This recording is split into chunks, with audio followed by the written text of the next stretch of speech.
When I was a senior in high school, I was invited by the mayor of my hometown to a dinner.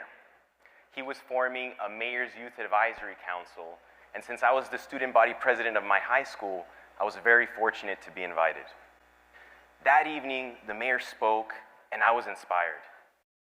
He spoke the term economic development and human capital. Now, economic development is an easy concept to understand. It's the idea of taking community resources and investing into your community to create jobs or improve the quality of life. Now, it used to be cities had a real easy job with economic development. They would pave roads, install drainage, water, sewer, electricity, fire protection, police protection, and then you would have developers come in and build residential developments and commercial developments. And around all of those residential developments, you would have schools that were built. And it gets really exciting with property taxes. All of those property owners would have to pay property taxes. And a portion of those property taxes would go back to the city and, of course, to the schools. My favorite part is the commercial part. Commercial development brings retail stores and hotels. Now, every time someone goes and buys something in one of those retail stores, they pay a sales tax. And that sales tax is collected by the state of Texas, and a portion of it goes back to that local community. Hotels, guess what? Every time you stay at a hotel, there's a hotel occupancy tax that you pay. And the state of Texas takes that and gives a portion back to your local community. So overall, economic development is fun, right? Overall, economic development, when cities are able to focus on these revenue streams, they have more resources to invest back into their town to improve quality of life. But economic development is changing, and the way that we look and approach economic development is an opportunity.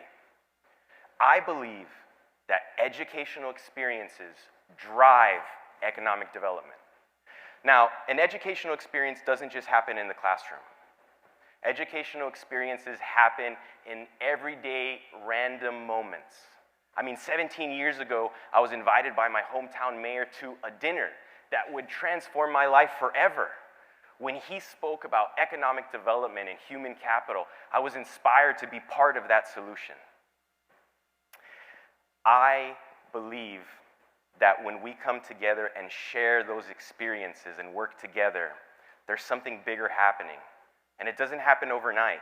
We can't look at it just from one day to the next. Educational experiences drive economic development. When I was a senior in high school, at the time I was trying to figure out what is the next step. Now, most people, when they're in high school, they don't know long term, they know short term. That evening, after listening and after watching the mayor speak about economic development and human capital, when I saw city leaders and business leaders come into the same room, all talking about one thing: how do we make our town better? How do we make our community better? It inspired me. It changed my life. In fact, I left that dinner thinking one thing. One day, I want to run for mayor, and I want to inspire the next generation like this mayor has inspired me. Now, statistically, if you look at where I came from, if you look at my circumstances, there's a very small chance that I would be here with you today talking about economic development. I was raised by my great-grandparents. My great-grandfather was born in 1912. My great-grandmother was born in 1915. And when I say that I was raised by them, I mean that they were my legal guardians. My mother was unable to raise me, and my dad left when I was born. My great-grandfather only had a third-grade education. But somehow, through hard work, grit, determination, he was able to provide for his family, put his kids through college, and eventually raise his great-grandson. When I was 7 years old, I asked my grandfather for a bike for Christmas, which is a normal thing to do. And on Christmas morning, I woke up and there was a brand new red lawnmower under the Christmas tree with a big bow on it. And he said, ponte a trabajar, get to work. I saved up enough money, and guess what? I didn't buy another bike. I bought another lawnmower so I could put my friends to work. My great-grandfather was teaching me about hard work. And I think that although I didn't know it at that time, he knew he wasn't going to be able to be with me forever. And so he knew that if he taught me hard work for the rest of my life, and if I knew how to work hard, I would be just fine. My great-grandmother was an educator. So she was focused on making sure that I was a good student, that I was kind, that I was respectful. Every evening we would watch the World Evening News.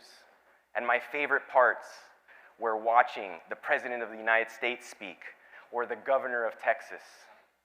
My great-grandmother in these moments, she was teaching me how to be an effective and clear communicator. Unfortunately, I lost my great-grandmother when I was 10, and my great-grandfather when I was 12. And from 12 to 18, I went through 3 different homes.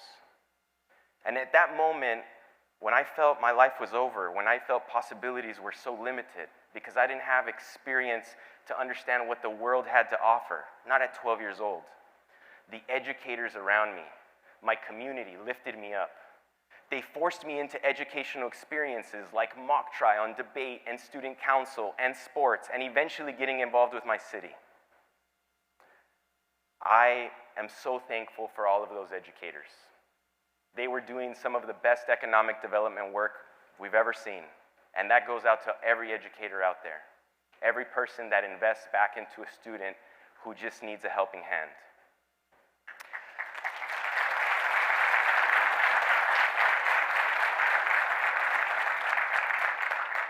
When I was 19, I started working at a local bank in the commercial lending department. Now, the commercial lending department was focused on determining whether a borrower was credit-worthy or not. So we would dissect tax returns and financial statements and determine someone's true cash flow. Ultimately, we would prepare a loan package, and we would present it to the executive loan committee and then to the board of directors, and they would decide if the loan was approved or denied. Now, when I first started this job, it was really overwhelming. It was intimidating.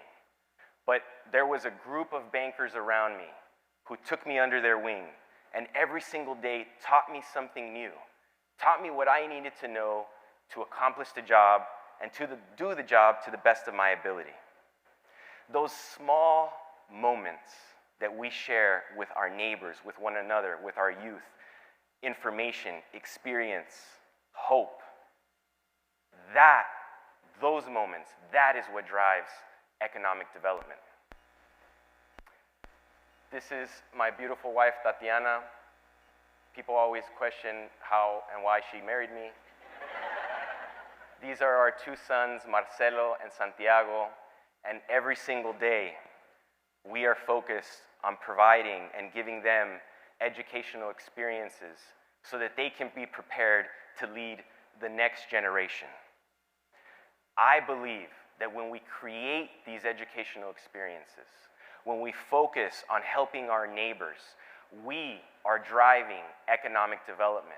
And most importantly, we're making all of those who came before us, like my great-grandparents, proud. Thank you.